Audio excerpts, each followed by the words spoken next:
So Chandrababu Naidu గారు ఏం చెప్తారంటే సార్, వస్తున్నారు పెట్టుబడిదారులు, కానీ మళ్ళా ఒక బూచి అనేది ఉందని చెప్పి అనుమానిస్తున్నారు.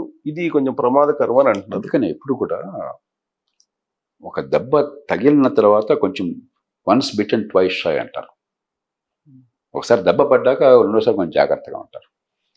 ఎప్పుడు దేశంలో ఎక్కడ ప్రభుత్వాలు చేయని రీతిలో గతంలో చేసినవి తుంచేయటమే బాధ్యతగా ఎప్పుడైతే చేశారో, అమరావతి ఆపేశాం, పోలవరమా నడవనేమో, కియా మోటార్సా వాళ్ళకి ఇబ్బందులు పెడదాం, అమరరాజా బ్యాటరీసా వాడు అంత తేలుద్దాం, అన్ని చోట్ల కూడా మనం సంపద సృష్టికి వ్యతిరేకంగా ఇష్టం వచ్చినట్టు చేయబట్టి కొంత భయం ఉంటుంది. అదివరకు ఏ ప్రభుత్వాలు కూడా ఆ పని చేయాల. వాళ్ళు గొప్పగా చేసిన చెప్పిన గతంలో జరిగిన మంచిని కొనసాగించారు. అందుకే ఆంధ్రప్రదేశ్లో ప్రజలు ఇంత గట్టిగా తీర్పిచ్చారు. దీని నుంచి పాఠం నేర్చుకోవాలి. దీని నుంచి అన్ని పార్టీలు పాఠాలు నేర్చుకోవాలి. ప్రజలు అప్రమత్తంగా ఉండాలి. ఎవరికైనా ఓటేయండి, రాజకీయంలో పోటీ అవసరం, కానీ ఊరికే గాలివాటంగా కాసేపట్టు గుడ్డిగా వెళ్ళిపోతే చివరికి ఆ గుడ్డితనంతో నాశనం అయ్యేది ప్రజలు. ఎన్నికైన వాళ్ళకి ఏం నష్టం లేదు. ఏ ఒక్క ఎమ్మెల్యేకి, ఏ ఒక్క ఎంపీకి, ఏ ఒక్క మంత్రికి, ఏ ఒక్క ముఖ్యమంత్రికి ఎన్నికల్లో గెలిచినా ఓడినా వాళ్ళ జీవితంలో మౌలికమైన తేడా లేదు. మానసికంగా తేడా ఉండొచ్చు, కానీ పదవుల్లో ఉన్నాం లేదని చెప్పని వీళ్ళందరూ హాయిగా గౌరవంగా బతకగలరు. ఇది వాళ్ళ బతుకుల్ని గురించి కాదు, సామాన్యుల బతుకుల్ని గురించి. ఇప్పుడు ఆయన చెప్పేది ఏంటంటే, పెట్టుబడులు రావాలంటే మళ్ళా ఆ బూచి రాదు అని మన కాన్ఫిడెన్స్ లెవెల్ కల్పించాలి. అది వాస్తవం, అది వాస్తవం. కానీ అది సమాజ పరిణతిని బట్టి ఉంటుంది. నాకు భారతీయ సమాజం పట్ల, తెలుగు సమాజం పట్ల నమ్మకం ఉన్నది. కొన్ని తప్పుల నుంచి పాఠాలు నేర్చుకుంటాం. కాబట్టి రేపొద్దున ఇలాంటి ధోరణులు ఉంటే వాళ్ళని మనం ఎన్నుకోం. ఈ పార్టీలు కూడా, వైకాపా కూడా ఈ పాఠాలు నేర్చుకుంటుంది. ఏ పార్టీ అయినా కూడా వైకాపాలో ఒకరిది నేర్చుకోకపోతే మిగతా వాళ్ళు నేర్చుకున్నట్టుగా ఒక పార్టీ అనేది కేవలం ఒక మనిషి సొంత ఆస్తి కాదు కదా. లక్షలాది మంది కార్యకర్తలు, వందలాది మంది నాయకులు, వీళ్ళందరూ ఇంకిత జ్ఞానం ఉన్నవాళ్ళు గతం నుంచి పాఠాలు నేర్చుకుంటారన్న విశ్వాసం నాకుంది. పాఠాలు నేర్చుకోకపోతే తిరస్కరించే బాధ్యత ప్రజలకు ఉన్నది. సో పరిపాలన ఏ విధంగా ఉండకూడదు అనేటువంటి దాన్ని తీసుకొని దాని మీద స్టడీ చేయాలి అని అంటారు. జగన్మోహన్ రెడ్డి పరిపాలన మీద అంత ఒక రకంగా తప్పులేంటో, తప్పులు ఇప్పుడు గతంలో ఏ తప్పులు తీసుకోవాలంటారు. ఆ తప్పుల నుంచి పాఠాలు నేర్చుకోవాలి. ఉదాహరణ సంక్షేమాన్ని మోదీ ప్రభుత్వం కానీ, జగన్మోహన్ రెడ్డి ప్రభుత్వం కానీ చాలా బలంగా అందించారు, సంతోషం. దాని నుంచి పాఠాలు నేర్చుకుందాం. అలాగే తప్పులు చాలా చేశారు, ఆ తప్పుల నుంచి మళ్ళీ జరగకుండా ఏర్పాట్లు చేసుకుందాం. తప్పులు చేయాలి. ఏ ప్రభుత్వం అయినా సరే, అన్ని పార్టీలకు వర్తిస్తుంది, అన్ని ప్రభుత్వాలకు వర్తిస్తుంది. అసలు ఢిల్లీ వెళ్ళారు చంద్రబాబు నాయుడు గారు సీఎం అయిన తర్వాత. వచ్చిన తర్వాత అమరావతికి ఏదో ఫండ్స్ వచ్చేస్తున్నాయి, పోలవరానికి ఫండ్స్ వచ్చేస్తున్నాయి అనేటువంటిది ఒక చెప్పారు. ఇంతకుముందు మీరు ఫ్యాక్ట్ ఫైండింగ్ అనేది ఒకటి పెట్టారు సార్. మీరు ప్రజలకు క్లారిటీ ఇవ్వడానికి అలా ఫ్యాక్ట్ ఫైండింగ్ ఏమన్నా ఆలోచన ఉందా మీకు? ఆల్రెడీ 2018లో ఇచ్చాం నివేదిక. మళ్ళీ త్వరలో ముఖ్యమంత్రి గారిని, ఉప ముఖ్యమంత్రి గారిని, విద్యా, ఆరోగ్య, పట్టణాభివృద్ధి శాఖలని కలవబోతున్నాం. ఎందుకంటే ఈ దేశంలో, మన తెలుగు రాష్ట్రంలో ఇప్పుడున్న పరిస్థితుల్లో ఆర్థికంగా భారం లేకుండా అత్యద్భుత ఫలితాలు ప్రజలందరికీ, సామాన్యుల జీవితాలు మార్చేట్టుగా ఎలా ఇవ్వాలని చెప్పన్నది చాలా కసరత్తు చేస్తున్నాం. ప్రభుత్వాలు ఆ పని చేయాలి. వారితో కూర్చుంటాం. అలాగే ఇప్పుడు లేటెస్ట్ సమాచారం ప్రభుత్వం కొంత క్రమక్రమంగా వైట్ పేపర్స్లో బయటపెడతాం. ఈ 5 ఏళ్లలో ఏం జరిగిందో మనకు కొంత తెలుసు, కొంత తెలియదు. అది కూడా పరిగణలోకి తీసుకోవాలి. ఇప్పటికే ముఖ్యమంత్రి గారితో నేను ఒకసారి చాలా క్లుప్తంగా మాట్లాడడం జరిగింది. జాతీయ స్థాయి నుంచి కూడా మన రాష్ట్ర హక్కుల్ని కాపాడుకోవడం కొన్ని అంశాలు మనం మర్చిపోకుండా చేపట్టాల్సి ఉన్నాయి. ఖచ్చితంగా ఈ ప్రభుత్వం వాటిని చేపడుతున్న నమ్మకం ఉన్నది. మనందరం కూడా, ఇది ప్రభుత్వం, నేను ఇందాక చెప్పాను, ఎన్నికైన ప్రభుత్వం ఏ రాష్ట్రంలో అయినా, ఏ దేశంలో అయినా, ఏ పార్టీ అయినా, ఇది కేవలం వారి సొంత వ్యవహారం కాదు. జగన్మోహన్ రెడ్డి ముఖ్యమంత్రి అయినా, లేకపోతే చంద్రబాబు నాయుడు గారు ముఖ్యమంత్రి అయినా సరే, నేను ఆనాడు కూడా వాళ్ళదే అనుకోలే, ఇది మనదే అనుకున్నాను నేను. ఏ ప్రభుత్వం అన్నా కూడా పౌరులందరూ కూడా బాధ్యత ఎంతో కొంత తీసుకోవాలి. కాబట్టి అలాంటి వాళ్ళం పదవులు ఏమో అక్కర్లా, కానీ బాధ్యత తీసుకుంటాం, చేతనైన మేరకు చేస్తాం. కానీ అల్టిమేట్గా ప్రభుత్వం చేతుల్లో ఉన్నది. ఆ ప్రభుత్వం ఆ పని చేస్తుందని విశ్వాసం నాకు ఉన్నది. జాతీయ స్థాయిలో, రాష్ట్రంలో ప్రభుత్వాలందరినీ కూర్చోబెట్టి ఏది సాధ్యమో, ఆచరణ సాధ్యమైన మేరకు మనం సాధిద్దాం. సరే, ఈ మధ్యకాలంలో విశాఖ ఉక్కు ప్రైవేటీకరణ అనేది వచ్చింది. దాని మీద మీ ఒపీనియన్ ఏంటి? నేను ఎప్పుడో చెప్పాను, పిల్లి నల్లదా తెల్లదా మనకు అనవసరం, పిల్లి ఎలుకల్ని పట్టిందా లేదా కావాలి నాకు. ప్రభుత్వ రంగము అని మళ్ళీ వాడిని ఎత్తిన పెట్టుకుని వాడికి జీతాలు, వాడికి బత్యాలు, వాడికి పెన్షన్లు, వాడి మరొకటి ఉత్పత్తి లేదు, రేటు మంచిది కాదు. నాకెందుకండి ఇది? నాకు కావాల్సింది మార్కెట్లో స్టీల్ ఉత్పత్తి. నేను ఇల్లు కట్టుకోవాలంటే, ఇల్లు రిపేర్ చేసుకోవాలంటే ఏ రేటుకి వస్తుంది, ఏ నాణ్యతతో వస్తుంది. సుబ్బారావు గారు స్టీల్ నాకు అతి తక్కువ ఖర్చుతో మంచి నాణ్యత ఇచ్చారనుకోండి, ప్రభుత్వం దానికి 2 రెట్లు ఖర్చు పెట్టి నాకు ఇచ్చింది అనుకోండి, నాకు ఏది కావాలి? తక్కువ సో నాణ్యత నాకు కూడా ప్రభుత్వం తక్కువ. ప్రైవేట్ నాకెందుకు? నాకు అనవసరం అది. ప్రజలకు కూడా అంతే. ఇది మీ సమస్య, ప్రజల సమస్యగా మారుస్తున్నారు. పోనీ మీ పని మీరు బ్రహ్మాండంగా చేస్తున్నామండి అనుకున్నారా? మీ పని మీరు చేయట్లా. ఇప్పుడు దాకా చర్చించింది అదేగా మనం. అవును. మీ వల్ల ఏ పనులు జరగాలో మీరు తప్ప వేరే దిక్కు ప్రజలకు లేదు, ఆ పనులు జరగట్లా. అవన్నీ విస్మరించేసి ఇవన్నీ నేను పట్టుకుంటానంటున్నారు. బ్యాంకులు నీ చేతుల్లో కావాలి. గతంలో బ్రెడ్ కూడా మీ చేతుల్లోనే, మోడర్న్ బ్రెడ్ కంపెనీ ఒకటి ఉండేది. సబ్బులు మీ చేతుల్లో, మైసూర్ శాండల్ కంపెనీ. స్టీల్ మీ చేతుల్లో, సిమెంట్ మీ చేతుల్లో, బట్టలు మీ చేతుల్లో. ఎందుకే ఇది? ఉత్పత్తి చేసేవాళ్ళు ఎంతమంది చేస్తే అంతమంది చేయమనండి. నాకు ఇష్టమైతే ఆయన కొంటాను, అయితే ఆయన కొంటాను. నా ఇష్టం అది, నాకు నా ఓపికను బట్టి. కాబట్టి ప్రభుత్వ రంగం అన్నది ప్రభుత్వంలో ఉన్న వాళ్ళ ప్రైవేట్ రంగంగా మారిపోయింది. ఈ మాటలు చాలా జాగ్రత్తగా చెప్తున్నాను. పబ్లిక్ అనేది పబ్లిక్ సంబంధం లేదు. ఇది అవును. పబ్లిక్ డబ్బులు లాగేసుకుంటున్నారు. ఉదాహరణకు గత 5-6 ఏళ్లుగా 7-8 ఏళ్లుగా 5 లక్షల కోట్ల రూపాయల బ్యాంకుల్లో ప్రజల పన్నుల డబ్బుల్ని పెట్టాల్సి వచ్చింది. ఎందుకని? ప్రభుత్వ రంగ సంస్థ, పేరుకు మన సంస్థ. వాళ్ళు ఇష్టం వచ్చినట్టు పంజరాలు చేశారు. బ్యాంకులు ఖాయిలా పడ్డాయి. బ్యాంకులు ఖాయిలా పడితే ఆర్థిక వ్యవస్థ కొప్పుకూలిపోతుంది. మన కర్మ. కాబట్టి మన పన్నుల డబ్బుల నుంచి ఇచ్చారు. ఇది ప్రభుత్వ రంగం అంటే జరిగేది. కానీ దీన్ని సెంటిమెంట్ కోణంలో ఆంధ్రుల హక్కు అనే ఎగ్జాక్ట్లీ. యాంగిల్ ఇది కూడా ప్రజల అమాయకత్వాన్ని ఆసరాగా చేసుకుని, ప్రజలు తేలిగ్గా మోసపోతారు కాబట్టి దాన్ని ఆసరాగా చేసుకుని కొన్ని నినాదాలు వాడి మనం ప్రజల్ని మభ్యపెడుతున్నాం. అందుకనే నేను చివరికి ప్రజల్ని మేలుకోమని నేను కోరేది. నేను ఇంత విపులంగా ప్రతి విషయం ఎందుకు చెప్తున్నా అంటే ప్రజల్ని మేలుకోమని చెప్పాను. సబ్బు ఉత్పత్తి ఎక్కడైతే మీకేం కావాలా? సబ్బు నాకు నొరగిస్తోందా? నాకు నచ్చిన సబ్బా? రేట్ ఎంత ఉంది? బట్టలు ఎక్కడ ఉత్పత్తి నాకేం కావాలా? బట్టలు నాకు ఇష్టమైన బట్టలు వస్తున్నాయా? మన్నిక గల బట్టలు వస్తున్నాయా? 4 కలల బట్టి నిల్వ ఉండే బట్టలు వస్తున్నాయా? మంచి రేటుకు వస్తున్నాయా? చెప్పులు ఎవడిస్తే నాకేం కావాలా? నా కాళ్ళకి సౌకర్యంగా ఉందా? నాకు నొప్పి లేకుండా ఉందా? చెప్పులు వెంటనే ఊడిపోకుండా చెడిపోకుండా బాగున్నాయా? మాకు రేటు బాగుందా? ఇంతే కదా కావాల్సింది. అది అన్నిటికీ వర్తిస్తుంది. ప్రభుత్వం ఎందుకు అనివార్యం అంటే కొన్ని అట్లా చేయలేం. న్యాయం ఉందనుకోండి, న్యాయం అందించేవాడు సుబ్బారావు గారు అందిస్తే బాగుందా, లేకపోతే వెంకటరావు అందిస్తే బాగుందా, చాయిస్ లేదు. అది గొండాల న్యాయం అవుతుంది. ఇప్పుడు ఆ పని జరుగుతుంది. ఏది ప్రభుత్వం చేయాలో ప్రభుత్వం అది చేయకపోవటం చేత గోండాల పాలు అవుతున్నాం మనం.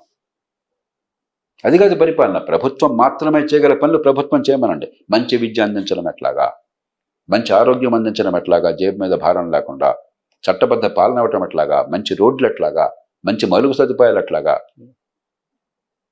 పర్యావరణాన్ని కాపాడడం ఎట్లాగా, ట్రాఫిక్ నియంత్రించడం ఎట్లాగా, ఇవన్నీ ప్రభుత్వం తప్ప వేరే మార్గం లేదు. అవన్నీ గోండాల పరం చేసి ఇవన్నీ నేను చేస్తానంటే ఎట్లాగా? నీ పని నువ్వు చేయి. గుర్రం పని గుర్రం చేయమనండి, గాడిద పని గాడిద చేయమనండి. అంచేత మనకి ప్రజల అమాయకత్వం మొత్తం మళ్ళీ మూలం ఇదే. ప్రజాస్వామ్యం అన్న ముసుగులో ప్రజల అమాయకత్వాన్ని ఆసరాగా చేసుకుని ఆ ప్రజల్ని దోచుకుని ప్రజలతో బాగా అనిపించుకుంటున్నాం మనం. వాళ్ళతో ఒక రకంగా అంటే మైండ్గా మాడుతున్నారు. కాబట్టి మనం నిజం, అందుకనే ఆరుద్ర గారు చెప్పాడు, నిజము తెలిసిన వాడు నిజము చెప్పనన్నాడు ప్రజకు జరుగును కీడు. విపులంగా ఈ మర్మాలు విడిచేసి పబ్లిక్ సెక్టర్ ఏంటి అర్థం లేదు, ఇది ఏంటి అని ప్రజలకు అర్థమైతే అప్పుడు ప్రజలు మేలుకుంటారు. ఒక్క రోజున అందరూ మేలుకోకపోవచ్చు. అలాంటి వాళ్ళు ఎందుకు ఇన్ని దశాబ్దాలుగా తపన పడుతున్నాం? ఇవాడు కాకపోతే రేపైనా తెలుసుకుంటారు. 30 ఏళ్ల క్రితం కంటే ఇవాళ చాలా ఎక్కువ మంది తెలుసుకుంటారు. ఇంకో 5-10 ఏళ్ళు ఇంకా బాగా ఎక్కువ మంది తెలుసుకుంటారు. అందరూ తెలిసినాడు ఈ మోసాలకి మూర్ఖత్వానికి తావుండదు. మరొక అంశం ఏంటంటే సార్, ఆంధ్రప్రదేశ్లో సివిల్ సర్వెంట్లు లక్ష్మణ్ రేఖను దాటిపోయారు గతంలో. ఇప్పుడు వాళ్ళని ఏం చేయాలి అనేది చాలా గడ్డు సమస్య. ఇది తేలికైన విషయం కాదు. రాజును మించిన రాజభక్తి చూపెడుతున్నారు. ఒక్కరోజు దీన్ని బాగు చేయడం. ఖచ్చితంగా అదుపు తప్పి నేరాలుగా పాల్పడిన వాళ్ళని శిక్షించాలి, తీసేయాలి. నాకేం అనుమానం లేదు. ఉదాహరణకు మహారాష్ట్రలో అక్కడ ఒక అమ్మాయి ఇంకా ట్రైనింగ్లో ఉండగానే ముందేమో అన్యాయంగా అక్రమ సర్టిఫికేట్తో వచ్చిందట ఐఏఎస్లోకి. వచ్చాక ఆవిడేమో కోటీశ్వరాలు కూడా నాకు డబ్బులు లేదని చెప్పింది, క్రీమీ లేయర్ కింద రావడం కోసం చెప్పని. అదైన తర్వాత అది కూడా చాలకుండా ట్రైనింగ్ ఉండగా నాకు కారుకి లైట్ కావాలా, నాకు అది కావాలి ఇది కావాలన్నట. నేను జిల్లా కలెక్టర్గా మొట్టమొదటి చేసేప్పుడు లైట్ తీసేయటం, రాజభవన్లో ఉండగా మొట్టమొదటి చేసిన పని ఎంబ్లం తీసేయటం కారుకి. మోడీ ఇప్పుడు చేసినట్టున్నారు, మీరు ఎప్పుడే చేసింది. ఇది పద్ధతులు కాదు. మనం నమ్రతగా ప్రజలకు సేవ చేయాలి. మా డ్రైవర్ కూడా గొడవ పెట్టాడు, సార్ మనకి లైట్ లేకపోతే ట్రాఫిక్ లైట్ ఉంది. నష్టం ఏం లేదయ్యా, జిల్లా కలెక్టర్ ఏమి రాజు కాదు, వాడేమి ఆకాశం దిగిపడలేదు, మనం కూడా మామూలు మనుషులు కొంచెం నమ్మకంగా ఉన్నాం. అంతగా ప్రజల పని కోసం వెళ్లాల్సి ఉంటే నా మొహం చూస్తే ఎవరో ఒకరు పంపిస్తాడు, కంగారు పడబాకు నువ్వు అని లైట్లు పెట్టడం కాదని చెప్పేవాడు.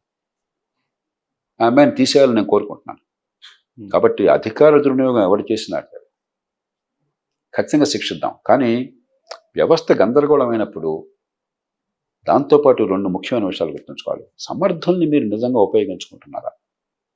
నాకు అనుచరుడుగా ఉన్నాడు, నా కులంగా అనుకూలంగా ఉన్నాడు, నా కాళ్ళు పట్టుకుంటున్నాడు, నేనేం చెప్తే చేస్తున్నాడు, వాళ్ళని తీసుకుంటున్నారు. లేదా ప్రజల కోసం ప్రాణం పెట్టేవాళ్ళు, సమర్థులు, నిజాయితీ గల వాళ్ళు, దీర్ఘకాల ప్రయోజనం గురించి ఆలోచించేవాళ్ళు, వాళ్ళని మీరు ఉపయోగించుకుంటున్నారా? 1.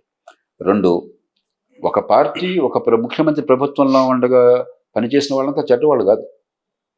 ఆ పార్టీలో బాగా పనిచేసేది కాబట్టి ఆ ప్రభుత్వంలో పనిచేసిన నా దగ్గర వద్దు, నీ దగ్గర బాగా పనిచేస్తే వాడి దగ్గర వద్దు, చివరికి మిగిలేదు ఎవరు? దద్దమ్మలు, దొంగలు మిగులుతారు. సమర్థులు ఎక్కడున్నా కూడా వాళ్ళని ఉపయోగించుకోండి. రాజగోపాలాచారి గారు గొప్ప రాజనీతిజ్ఞుడు. బహుశా మన స్వతంత్ర పోరాటంలో పాల్గొన్న యోధుల్లో అందరికంటే మేధస్సు, విజ్ఞత ఉన్నవాడు ఆయన రాజాజీ గారు. ఆయన కాలం 50 ఏళ్ళు 100 ఏళ్ళు ముందున్నాడు కాబట్టి ఆయన గౌరవం వచ్చింది, కానీ ఆయన పెద్దగా ఉపయోగించుకోవాలి ఈ దేశం. 1967లో మన డిఎంకే అధికారంలోకి వచ్చినప్పుడు కాంగ్రెస్ని ఓడించి అన్నాదురై గారు ఆయన దగ్గరికి వెళ్ళాట. రాజాజీ గారి పెద్ద ఆయన, మరి చాలా గొప్ప రాజనీతిజ్ఞుడు, మేధస్సు ఉన్నవాడని. అంటే కాంగ్రెస్ వాళ్ళు అధికారంలో ఉండగా అధికారులంతా కూడా వాళ్ళు చెప్పిన మాట విన్నారు, వాళ్ళు అడుగులకు మడుగులు వచ్చారు, వాళ్ళని ఏం చేయాలన్నట్ట. రాజాజీ చెప్పాట, అన్నాదురై వాళ్ళతో సమస్య లేని వాళ్ళు నీ కాళ్ళు పట్టుకుంటారు, వాడు ఎవడు అధికారం ఉంటే వాడు కాళ్ళు పట్టుకుంటాడు. ఆనాడు వాళ్ళు ఏం చెప్పినా కూడా ఎదిరించి ప్రజల కోసం నిజాయితీగా నిలబడ్డ వాళ్ళు ఉన్నారు. వాళ్ళని గౌరవించుకో, వాళ్ళని ఉపయోగించుకో. ఆ పార్టీ ఈ పార్టీ ఆలోచించుకో. సమర్థులు, నిజాయితీపరులు ఎక్కడున్నా కూడా వాళ్ళని ఉపయోగించుకొని చెప్పాట. ఇప్పుడు కూడా నేను అందరినీ కోరేది అదే.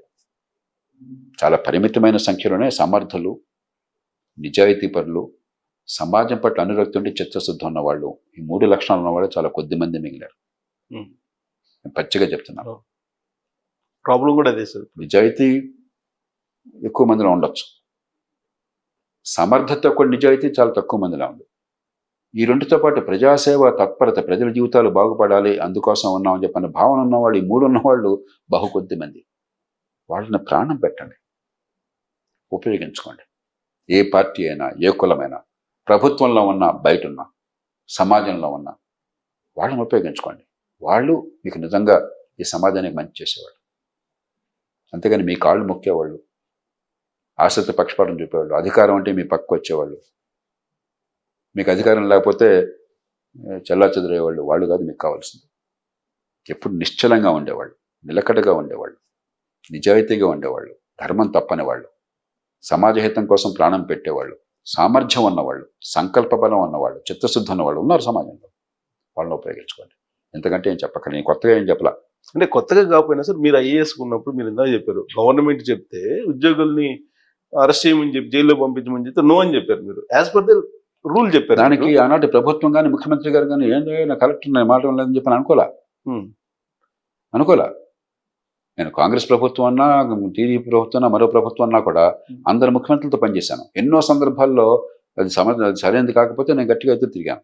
ఒక్కళ్ళు దానికి తప్పు అట్లా గౌరవించారు, కానీ ఇవాళ ఆదరించారు, ఉపయోగించుకున్నారు.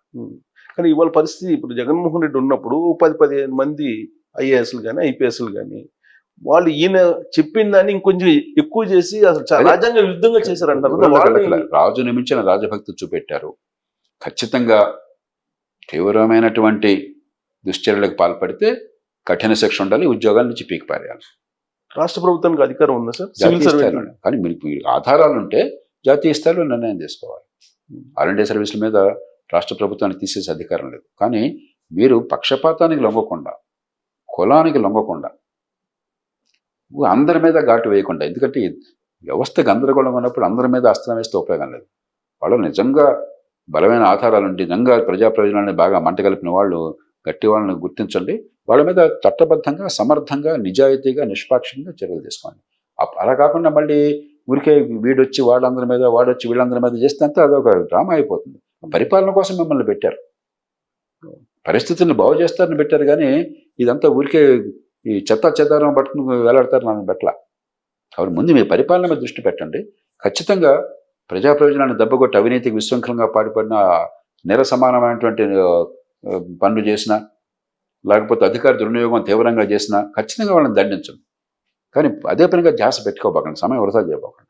కానీ ఇక్కడ తెలంగాణలో కానీ ఆంధ్రప్రదేశ్లో కానీ సార్ కేసీఆర్ ఏమో రిటైర్డ్ పీపుల్ తీసుకొచ్చి ఓఎస్టీలుగా పెట్టుకుని రకరకాల పోస్టులు ఇచ్చి ఆయన చేశారు. ఇక్కడికి వచ్చేటప్పటికి డిప్యుటేషన్ మీద తీసుకొచ్చుకున్నారు చాలా మందిని రకరకాల కారణాలతో. ఇప్పుడు వాళ్ళే ఎక్కువగా ఆరోపణలు ఎదుర్కొంటున్నారు. ఇప్పుడు రెండు మంచి పద్ధతులే, సమర్థుల్ని మంచి వాళ్ళని పెట్టుకుంటే.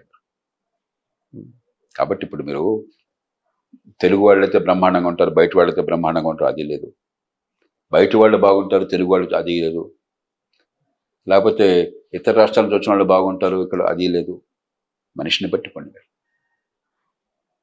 నిజాయితీ, సామర్థ్యం, చిత్తశుద్ధి, ఈ మూర్తిని బట్టి పండుగానే వాడు కులం ఏంటి, వాడు వేరే రాష్ట్రం వాడా, ఈ రాష్ట్రం వాడా, డెప్యుటేషనా కాదా, లేకపోతే ప్రభుత్వం బయట ఉన్నవాడా, సమర్థుల, అవన్నీ మనం ఎవరు సమర్థులైతే ఎవరి వల్ల ప్రజలు మంచిగా అంటే వాళ్ళని పూజించండి, ఉపయోగించుకోండి.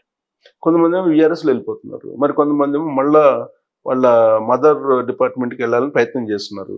అలా తప్పించుకోవచ్చా ఇప్పుడు ఇక్కడ చేసిన అరాచకాలని, లేదంటే వాళ్ళు ఎదుర్కొన్న చెప్పాను కదా. ఇప్పుడు కొన్ని కేసుల్లో బలమైన ఆధారాలు ఉంటే గట్టిగా ఆధారాలు సేకరించి శిక్ష పడేట్టు చేయండి, మిగతా అన్ని వదిలేండి, ఎవరికి ముందు పంపించండి, పోయే వాళ్ళు పనండి. ఒక ఉన్నతాధికారి అవినీతికి పాల్పడుతున్నాడు, నాకు ఆధారాలు ఉంటే ముఖ్యమంత్రి గారికి చెప్పాను, ఆయన తీసేయండి అక్కడి నుంచి అని చెప్పాను. ఆయన సస్పెండ్ చేస్తాను, అయ్యా మీరు సస్పెండ్ చేస్తే జరిగేది కాదు, మీరు సస్పెండ్ చేయగానే ఢిల్లీలో వెంటనే వాడికి మెడల్ ఇస్తారు, వీడు ఆ వార్తలు చూపెడతాడు, మన రాజకీయం అట్లా ఆనాడే అట్లా తగలడింది. మీ పార్టీ వేరు, వాళ్ళ పార్టీ వేరు, కాబట్టి మీరు సస్పెండ్ చేస్తే వాళ్ళకి మిత్రుడు. అలాంటి దుర్మార్గ వాతావరణం వచ్చింది. నాకు కావాల్సింది ఈ ప్రజల్ని రక్షించండి, నాకు ఇక్కడ వాడొద్దు, వాడి వల్ల ప్రజలకు అన్యాయం జరుగుతుంది, నమ్మశక్యమైన ఆధారాలు ఉన్నాయి, మీరు కూడా వెరిఫై చేయండి, వాడిని ఇక్కడి నుంచి కాపాడండి, పంపించండి అని చెప్పాను. ఎందుకంటే శిక్షల తర్వాత చూద్దాం, మన దేశంలో ఉద్యోగాలు తీయడం అంత తేలిక కాదు, నేను పచ్చిగా చెప్తున్నాను. నిజంగా మీకు మనసు ఉంటే, మీకు రాజకీయ సంకల్పం ఉంటే, ధైర్యం ఉంటే, అక్కడ ఆధారాలు ఉంటే తీసేయచ్చుకోండి, అది అసాధ్యం కూడా, సుప్రీంకోర్టు తీర్పులు ఇచ్చింది. కానీ మీ దృష్టి దాని మీద కాకుండా ముందు ప్రజల్ని కాపాడడం మీద పెట్టండి. నిజంగా చాలా దారుణమైన ప్రవర్తన నుండి ఎగ్జాంపుల్ చూపెట్టాలంటే వాళ్ళని తీసేసి ఏర్పాటు చేయండి, అంతేగాని మధ్య మధ్యలో ఊరికే ఈ కాలయాపన చేసి అదే పనిగా దాని మీద చర్చ పెట్టి అసలు విషయాల మీద పక్కన పెట్టుకోకండి. అన్నింటినీ మించి సమర్థుల్ని వాళ్ళు ఉపయోగించుకుంటే మీరు కూడా ఉపయోగించుకోండి. చాలా కొద్ది మంది ఉన్నారు సమాజంలో సమర్థులు, ప్రజాసేవ తత్పరులు, నిజాయితీ ఉన్నవాళ్ళు, మంచి చేసేవాళ్ళు కొద్దిమంది ఉన్నారు. వాళ్ళందరినీ పోగొట్టుకోబోకండి, ఈ కులమనో ఆ వర్గం అని చెప్పాను, చాలా పొరపాటు. ఏర్కోవాలి నిజాయితీ, సేవ తత్పరత, తప్పదు, సమర్థత ఉన్న మూడు ఉన్నట్టు కాంబినేషన్, అంతే, ఇంకా వేరే మార్గం లేదు, ఉన్నది ఇది. ఆ తర్వాత మీకు జాతీయ స్థాయిలో పలుకుబడిని బట్టి అసలు ఈ ఎలాగైతే రాజకీయ వ్యవస్థను మార్చాలనుకుంటున్నాం అలాగే సివిల్ సర్వీస్ వ్యవస్థను అట్లా మార్చాలి, మరి అది ఆలోచించండి. దీర్ఘకాలం అన్ని పార్టీల మీద కూర్చోబెట్టి 5 ఏళ్ళు పెట్టచ్చు, 10 ఏళ్ళు పెట్టచ్చు, అంతే తప్ప ఒక్కరోజు మనం అన్ని అద్భుతాలు చేయలేం ఒక ప్రజాస్వామ్యంలో.